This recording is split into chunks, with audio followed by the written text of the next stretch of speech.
আমি তোমাদের সাথে প্রায় রাত্রেবেলা রুটিন শেয়ার করি। সকালের রুটিন কোনোদিন তোমাদের সাথে শেয়ার করা হয় না সেভাবে। ভাবলাম যে চলো আজকে তাহলে তোমাদের সাথে আমার সকালবেলার কিছু কাজবাজ শেয়ার করি এবং সকালটা আমার কিভাবে শুরু হয় সেটাই শেয়ার করি। অন্যান্য দিনের মতো আজকে সকালবেলা ঘুম থেকে উঠলাম, ওঠার পর দেখি বাইরে প্রচুর পরিমাণে বৃষ্টি হয়েছে।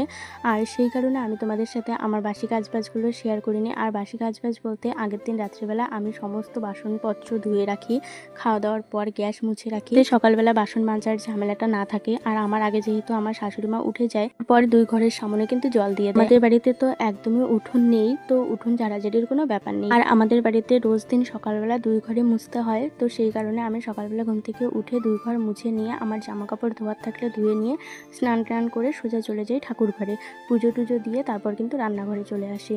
তো আজকে আর আমি পুজো দিইনি, মানে কয়েকদিন ধরে আমার শাশুড়ি মাই আর কি পুজো দিচ্ছে। আমি বাবার বাড়িতে থেকে এসেছি, থেকে দেখি সকালবেলা ঘুম থেকে উঠে স্নান করে আমার শাশুড়ি মা পুজো দেয়। তো সেই কারণে আজকে আর আমাকে পুজো দিতে হয়নি। আমি সোজা রান্নাঘরে চলে এসেছি। রান্নাঘরে এসে ভাবছিলাম কি করব। এখন সামনে যেহেতু পুজো, আমার বরেরও কাজের অনেকটাই চাপ বেড়ে গেছে। ও অনেক রাত্রেবেলা করে আসে বাড়িতে, এসে ঠিক মতো রাত্রেবেলা খেতে পারে না। ওই যে রাত্রেবেলা ওকে ভাত দিয়েছিলাম, দেখো থালের মধ্যে ওইভাবে ভাত ঢাকা আছে, খালি বসেছে আর উঠেছে, ঠিক মতো ভাত খায়নি।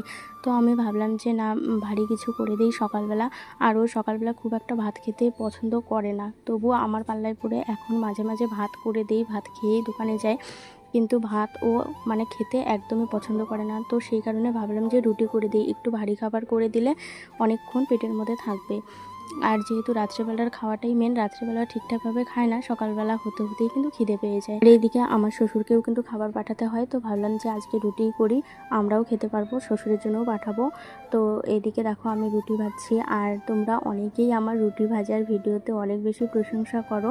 তো হ্যাঁ, সত্যি কথা বলতে আমি না রুটিটা খুব ভালো ভাজতে পারি, এমন কোনো রুটি মিস যায় না যে ফোলে না, প্রত্যেকটা রুটিই কিন্তু ফোলে।